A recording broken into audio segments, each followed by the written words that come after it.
Great games at your table. I'm Jonathan Albin, and this is NycosRPG. And today we are doing an episode of D&D All Questions Answered. I've been a storyteller, game master for Dungeons and Dragons and role playing in general for better part of 50 years, and I've always tried my best to get players to engage and to play together.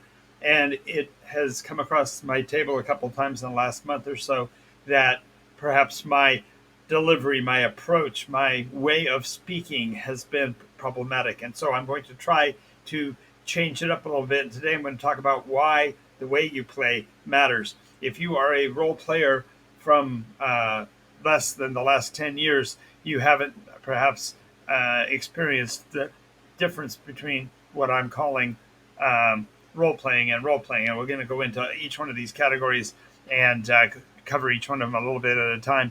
And if you have any questions from the audience, so to speak, feel free to post anything you want into the Discord. I'm sorry, into the chat box there. I am on Discord. If you are a follower and have access to the Discord, which is down below on the screen, if you see there, and you can hop on and have a conversation with me. Or if you want to, just leave me messages and I'll respond to them in the text. But for now, I'm going to go over these points really quickly so I can get them done for tonight's show. So we're going to talk about why the way you play matters. And the first thing we're going to talk about is role playing versus role playing. And I'm sure there are some of you that are scratching your head or aren't even sure what I'm referring to. Hang on a second.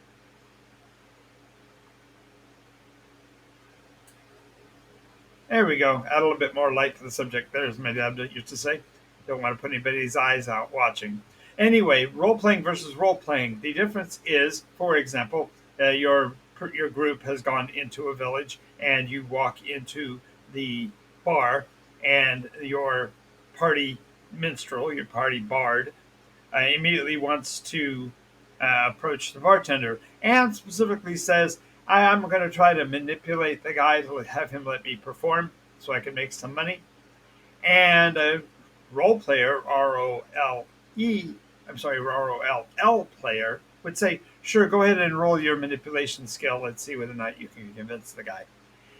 And in 2 seconds, perfunctories are done. The player has defeated the die roll, and now he's getting to perform in the bar without any ado. And it also arguably makes for a faster engagement.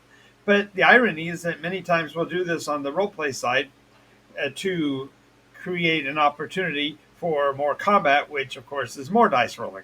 So why you would supplement die rolling with die rolling seems crazy to me, especially since it's called a role-playing game. And the reason why I make this differentiation is that in today's world, many times you'll talk to people and they'll say that they play RPGs all the time, but they are mechanically playing a game whereby they're using die rolling to obviate, ignore, or otherwise blow past the actual opportunities to actually play the role as in a role-playing game. And I know there are 100 people out there that would just jump on the wagon immediately and say, no, Jonathan, that's just the way we've always done it, and that's what role-playing is these days. To which I say, I've been doing it for 50 years. I know what it was and what it's become. And yes, there is a differentiation. But let's go with that same scenario. You walk into the bar, you are a minstrel, and you want to perform. So you approach the barkeep and you have a conversation. I, as the game master, then play the role of the barkeep, and I let you explain to me why you should be allowed to perform and why your music might be superior to the drunken bouzouki player I've got in the back or whatever, and therefore you get an opportunity to get to the role. But now you've role played it. You've actually portrayed yourself as that bard and role played. And for every time I say something like that, there's a bunch of yabbits out there. And I'll explain a yabbit. Yabbit is somebody who says, yeah, but I do this instead, or yeah, but this is a different situation. So to all of the yabbits in the audience, I will say this. Sometimes a role play environment requires a level of sophistication and role play experience that a player may not have, in which case even I will grant, if the player, especially if he's burying himself in the role playing and he's not making any headway and he's not committing dialogue and he's not carrying on a conversation and he's foundering, I will grant a dice roll and I will allow the dice to take the place of the actual role play. But generally speaking, that's only after a very dramatic role play attempt by the player. And the difference between role playing and role playing is really this: what are you doing? If you are coming to play in a role playing game, why don't you want to play the roles? If you want to instead roll a bunch of dice, there are thousands of games out there that would do that. You can play Talisman, you can play Warhammer 40K, you can play Privateer Press's series of games. There's 1,000 other games out there that aren't role play. And so go ahead, go to those tables and play those games. But if I'm going to be a storyteller for you and I'm going to give you the opportunity for role play, that's kind of what the RPG, what the role playing in RPG stands for. Not the number of dice you can roll or the number of times you can succeed on modifying the die rolls so that you get the greatest successes. I'm just going to move on. All right. So next part is to talk about persona versus tunes. And I got into a situation at a session about 2 years ago where I actually was paid good money to drive to Huntington Beach, bring my miniatures and my materials, and to role play GM a story for some players. Well, I walked in and the first guy turns to the second guy at the table and says, "So which tune are you running?"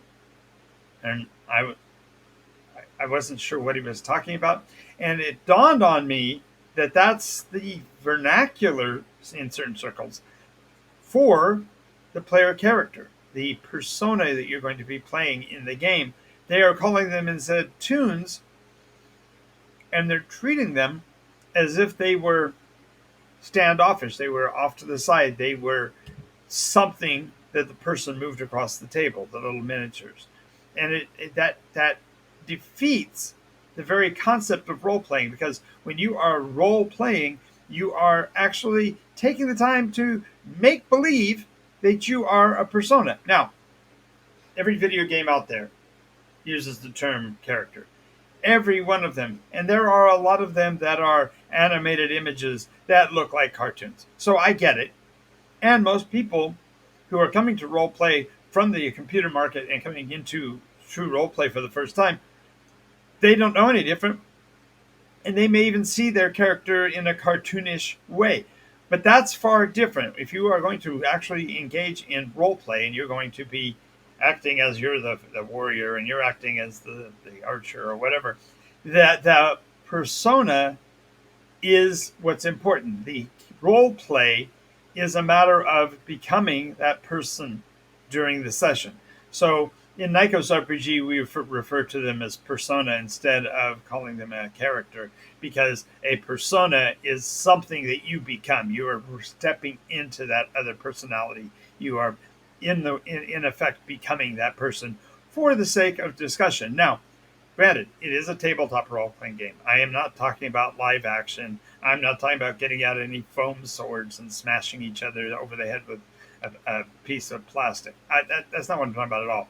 What I'm talking about is that the persona is a personality. It is a person in a fantasy world. Therefore, it really drives me crazy, and what we've talked about in a couple of other videos about looking at non-player characters as road bumps, speed bumps, things that can get in the way of your adventure, and therefore might as well be slain with the sword in game because they're just being a bit of a difficulty. There's a challenge there.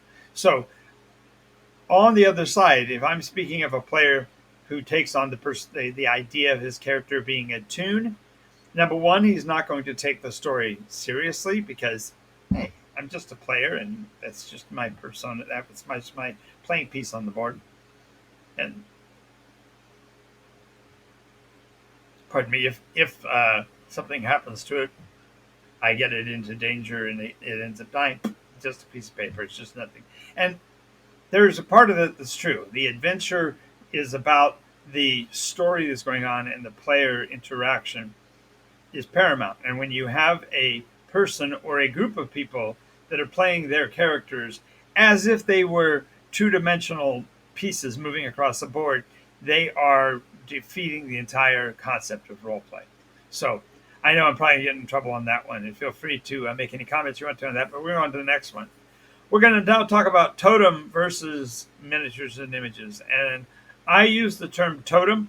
It stands for theater of the engaged mind. Totem. You're actually playing as a person. You are engaging in the concept of theater of the mind. The story that's being described by the storyteller, game master, is being internalized, and you're perceiving where you are in scale to everything else within the framework of that story. And this kind of play, this concept of theater of the mind, actually gives this player the opportunity to internalize the experience, and it becomes more intense when they have conversations with NPCs. They engage with villains and monsters and such in the game when they think of them in terms of being in the scene and not just being a person pushing pieces through a table. Thus, the people that I have found that have more difficulties tend to isolate and move down to a miniatures game, because that way it's just a tabletop equivalent of the video games that they're used to. The idea of you can only move so far, you can only move so fast, you can only carry so much, you can only, that environment, that concept becomes static and unattached and separate from the player. So the conflict's no longer dangerous. There's no engagement internally, and you are simply moving pieces. And to which I say, Warhammer 40K, chess and checkers, roll your dice, move your mice. That's not the same. If you want to play a role-playing game, you're going to be engaged in theater of the mind, even in a situation where we use models and we use miniatures to show representation. The concept of the dynamics of the physical action of the combat is going to be way too fast to be emulated by the models on the table. So therefore, it's going to be operating in the theater of the mind. Now, this brings me to the next part. If you are a player and you are coming to a person's table and they're going to tell you, well, the move rate of a halfling is 25, and the move rate of an elf is 30, and that monk over there has got a special move that lets him move twice as fast as everybody else. This is not role-playing. This is now the idea of comparing a player's agency with class descriptions and limitations. Now, they sound dynamic. When a player is talking about a particular character build, they're talking about what they've got as far as equipment, they're talking about what they've got as far as gear, they're talking about the skills they've developed, blah, blah, blah, in terms not of actual dynamic role play, but instead of what the min-maxing or the optimizational build is for their persona. And that is arbitrary and unfortunately abstract to the point of ludicrousy. Is that a word? Ludicrousness? Of being ludicrous. The idea that a player has to determine his actions, move, do perfunctory action, roll a dice for the success of that action, and then if there's any additional move left, move again. This is not dynamic storytelling. It's not interesting. It's flat. It's literally on the table. Player agency is when the player can say, I'm going to leap over to the furniture, I'm going to grab the local chair, I'm going to smash the guy on the side of the head before he has a chance to draw a weapon. That's creative. That's innovative. That's agency. The players get to choose. Furthermore, why can't a certain persona learn to cast a spell? Oh, well, he took the fighter class and therefore he's restricted away from it. Well, why? What's the logical explanation? Well, he didn't go to the school, blah, blah. Okay, well, fine. But if that's the case, then the mage can't pick up a knife. Anybody could pick up a knife. I mean, I'm not a competent person. If I got out into a street brawl, I'd be the guy laying on the ground bleeding and screaming. But the point is that the player should have the opportunity to decide what he can or can't do. And in traditional role playing games, they've got these channels and lanes, and you are given your opportunities and your abilities only in line with that class and race. And if you don't have the right ones, you can't do that one particular thing. And that, to me, that's just silly. Furthermore, it takes away from the creativity of the player en route to wherever advances he wants to go to. If I lived in a world where there was magic, I would want to learn how to start fires by magic. I don't want to sit there and scratch wood together. It's just crazy. Why not? Why can't I? Oh, yeah, sure, I can take a skill in it, but then what's the fun in that? There's no creativity involved. So the idea of player agency is unleash the player, give the player what he wants, and that's the ability to create his own imaginary experience and to play the role. Now, the next part is going to be, again, I'm pretty good at drawing lines and galvanizing people. So if I say anything that you disagree with, please feel free to post a comment or jump on the Discord and tell me about it. But there's a difference between being a storyteller and an officiate, a rules lawyer. And the difference between a storyteller and an officiate is that a storyteller is going to listen to what's going on and what the players want to do and what they want, the kinds of crazy things they want to attempt. And then he's going to roll with it. He may not say yes, he may not say no, he may hedge a bit because he doesn't quite understand. The point is that the storyteller is going to weave those evidences together into the scene. Whereas a person who is an officiate, a person who follows the rules as written, is going to be looking at the tabletop and saying, well, you didn't have enough move rate to get to that location. Pardon me for taking a bite. You can't do that action because you don't have the right skills. You're not able to do that at this point because you had already expended your move, blah, blah, blah. When you are going to be an officiate in a game, you've stopped enjoying it yourself because now you're rules lying. Now, some people, that's fun for them. I can't fault the style of a game master because it might be his choice to be all about the rules and knowing how big a web spell covers off the top of his head. Maybe that's what is interesting to him.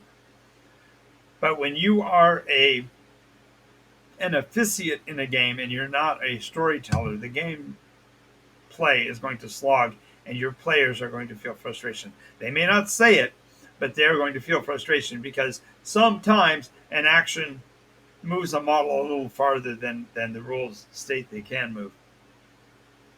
And are you going to be the guy that physically says to a guy, no, you can't run to that location. You can't make that decision because the rules say you can't. It's just, it's flat. It's, again, two-dimensional. And if you're going to do that, go be a judge at a Warhammer tournament. Trust me, a lot more fun adjudicating rulings and worrying about which dice were rolled, etc., all day long in that kind of an environment. And that's not role play. That's not this. And so maybe I'm saying this, I'm going to be offending some people, and maybe not. But my point is that role playing is something more than just following a set of rules.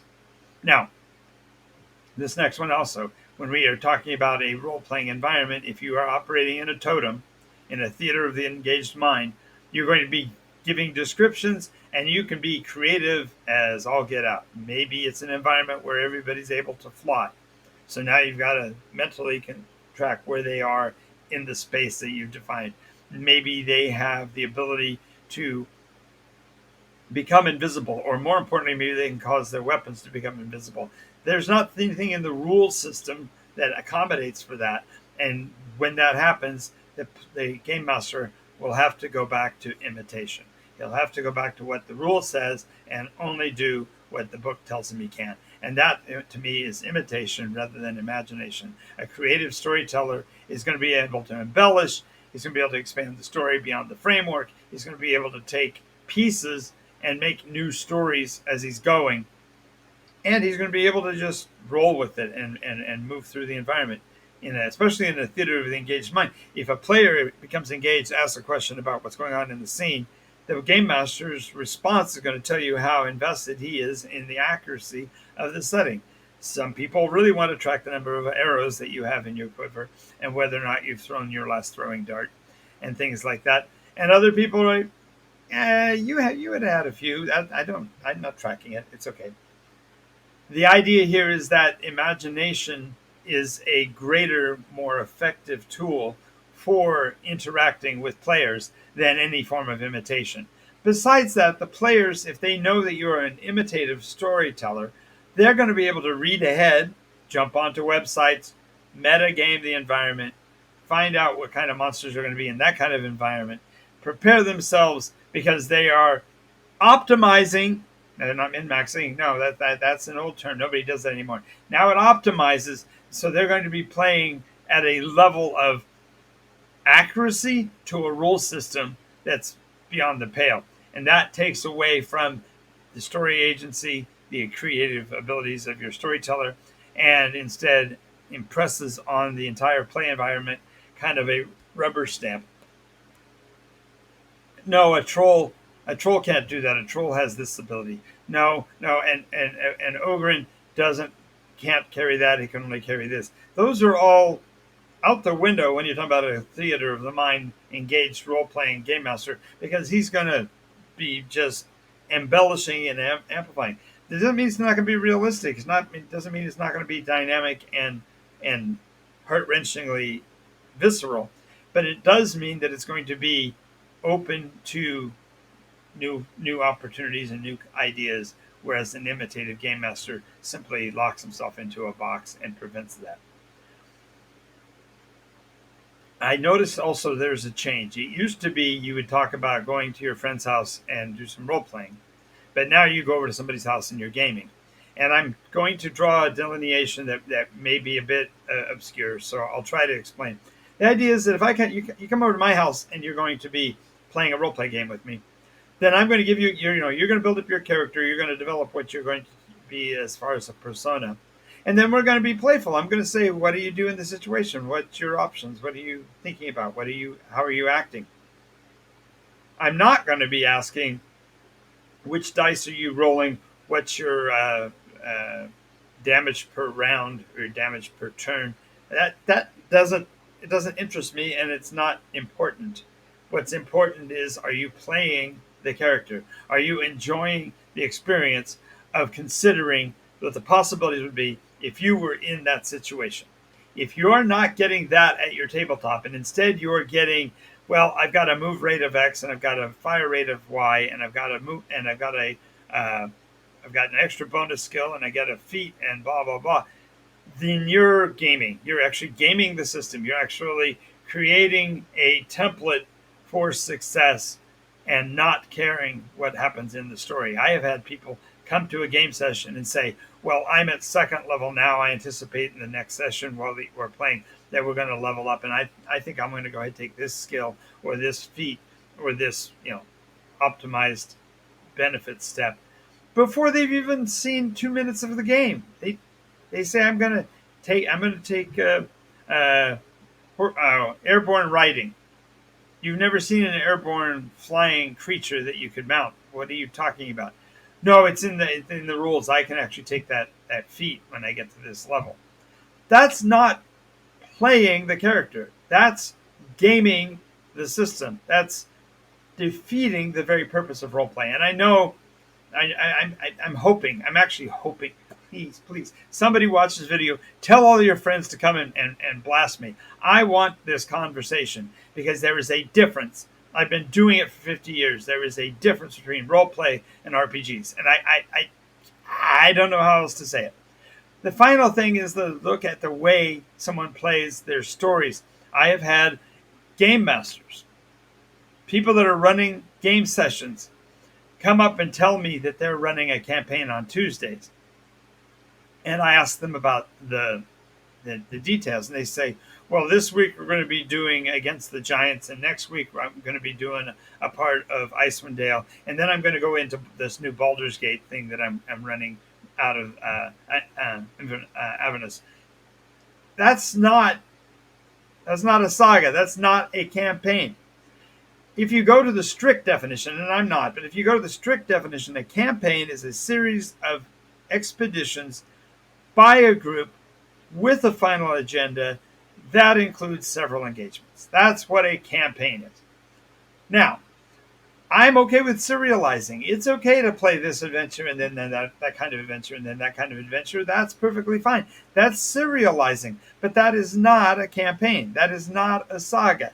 When I speak of saga, I am talking about a situation where the character is living and dying every day within the campaign storyline, and he's moving out and advancing the plot and advancing his agenda and moving into the world and getting his hands dirty by engaging with it and becoming a part of it and finding out what the world is like. That's what a role-playing campaign is about, is the ongoing story of characters in an ongoing world. And a lot of people play role-play games completely differently. They literally have a rack of characters, 6 or 7 of them, and when they come to the session, they go, what are we playing? Okay, I'll pull out this guy and play him. And that's okay. Don't get me wrong. That's a fine way to play, but that's not a campaign. Because a campaign, you have a story arc, you have a direction you're trying to go to, you have a saga story mentality. And to do otherwise is not fair to players who are interested in that kind of thing. And it certainly is taking away from you a level of experience and play that you may never have had before. Now, I've been talking for half an hour. That's pretty good for me. Usually I go about 20 minutes and I'm done. If you are with us and you have any commentary, please feel free to put it in.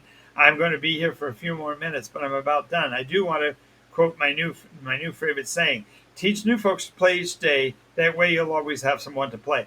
One of the biggest challenges in the role-playing environment is that players are leaving the hobby in favor of other things. Maybe they're into watching Critical Role, and so therefore they're getting their play fix by their experience watching someone else. Maybe they are moving into Warhammer and other miniatures games because their gameplay is already dice rolling and tabletopping anyway, so it's not that much of a gap. But I'm going to tell you that if you are interested in role-playing, classic theater of the mind, engaged role play, I have an opportunity for you on Saturdays.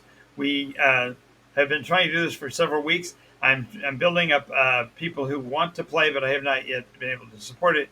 But the idea is we're going to be running a campaign on Saturdays. Whether you join us verbally through the Discord channel or you just leave me comments in the chat box, you'll be able to play the role-playing game with us on Saturday. We'll be here on NycosRPG at 9 a.m., and we'll be glad to get started with that.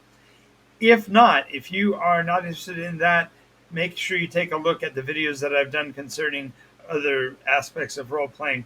I do have an entire section of videos, a playlist, if you will, on how to play the NycosRPG. And that gives you in-depth details on how the dice rolling works, how the mechanisms function, and give you an opportunity to kind of get a feel for the world of Nykos.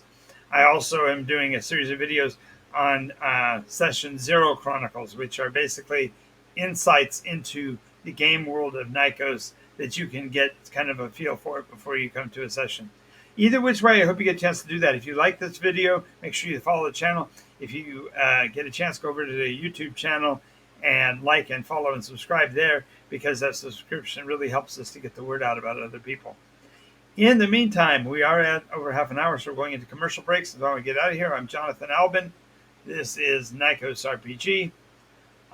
This has been Dungeon D&D, All Questions Answered. And so if you have any questions, make sure you leave